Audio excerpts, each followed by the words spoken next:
So it's the middle of the night, or it's the beginning of the day, or maybe it's that quiet moment you just have, and you're having an inner monologue, that private conversation you're having with yourself. And the language that you use for yourself could either take you to the giddy heights of accomplishments and reaching your goals, or they could bring you down into despair, anxiety, and stress. If the inner monologue or the inner voice is always having conversations like you're not good enough, you're not worthy, you're not really lovable, you're not handsome or good looking, it comes out in the way you behave, in your mannerisms, in the way you kind of do things.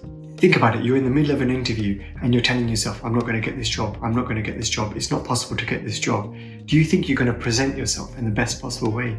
Probably not, right? So often these negative predictions, these negative things that we say can turn into self-fulfilling prophecies. I wanted to take this video to share with you some insights of how to overcome this self-limiting voice within ourselves, the inner critic.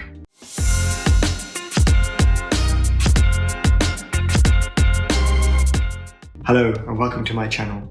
My name is Yatininspire and I'm a mindset coach. I love helping the LGBT, queer people, desi people overcome self-limiting beliefs to live that best life.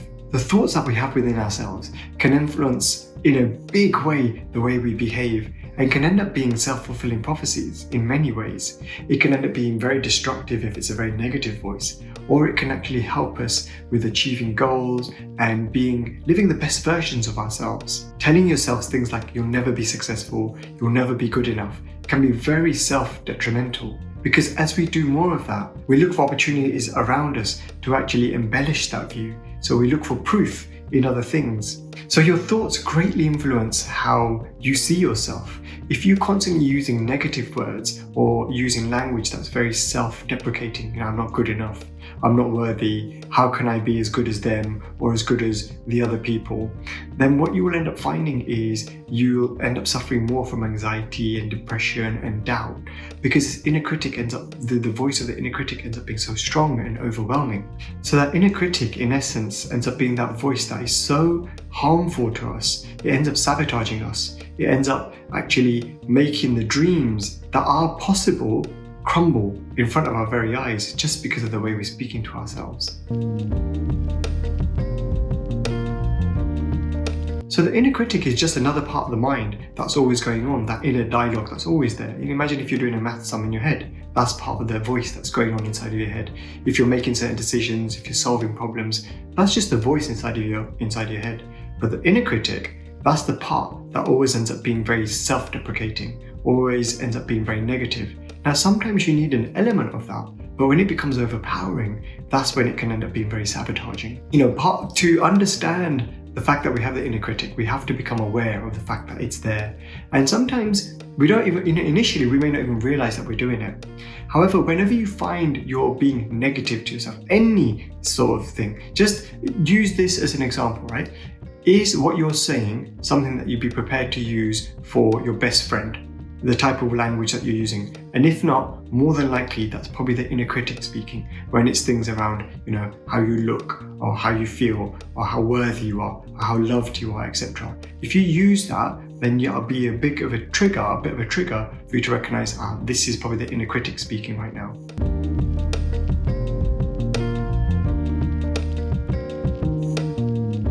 Now, one of the things that the inner critic loves doing is looking at the past and looking at all the failures that you may have done or may have had, or any experiences that you've had that haven't turned out quite the way you were hoping for.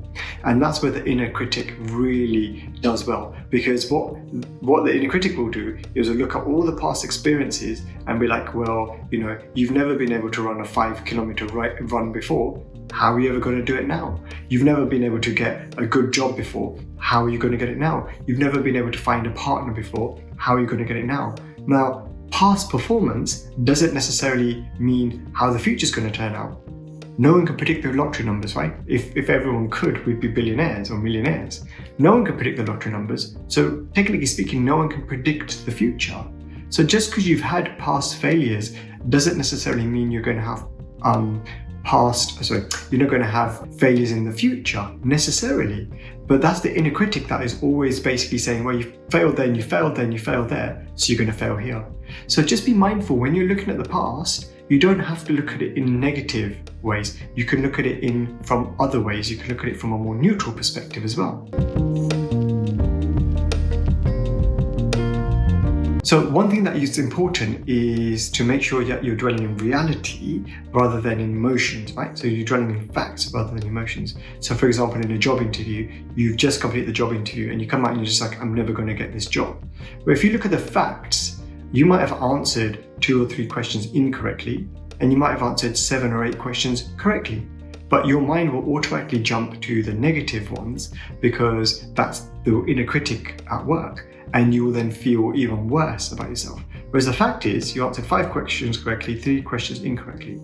So focus on the facts rather than the fantasy of the fact that you're already a failure. So that's really important to do. So another thing we can do, rather than talking about the fact that I'm never good enough or words along those lines, talk about what you could change instead to make your life good. If I'm not worthy enough, what could you do to make yourself worthy? So again, these are language changes you can do inside of your head.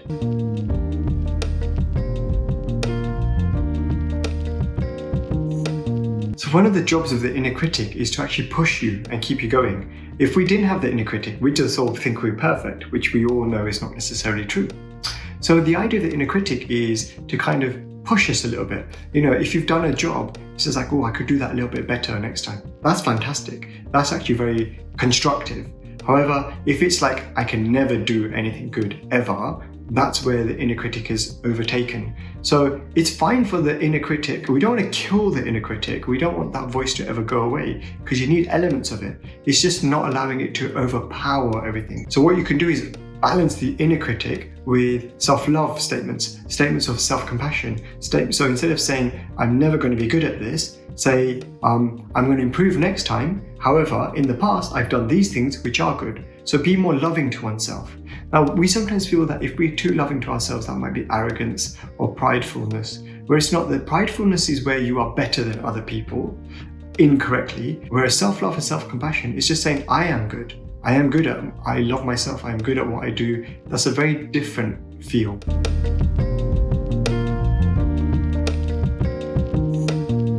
So remember, it is possible to change that voice, right? Rather than it being an inner critic, it can end up being something that's just constructive, meaning it tells you when things are going wrong, but it doesn't overpower you. And we have the control within ourselves to be able to change that. It's possible for us to change that. So your mind can either be, your source of, strength, or it can be your downfall. At the end of the day, it's our choice. So it's really important to develop skills to help ourselves, to just bring the inner critic within a cage, so it doesn't blurt out all over the place and overtake our lives. It's important just to keep it kind of, caged up and just come to our aid when it's needed. So in summary, what's important is to replace the inner critic with something more constructive. Maybe give it a name like David and, tell it to kind of calm down. Maybe use more words that are a bit more self-empowering, more optimistic and more positive for oneself, based in reality. Start speaking a bit more positively to oneself. So I hope these steps helped you to deal with some of your inner critic. If you liked this video or found any of it helpful, I'd love to know your thoughts and comments below. Maybe give it a thumbs up, and love for you to subscribe to my channel. Thanks for watching, and I'll see you in my next video.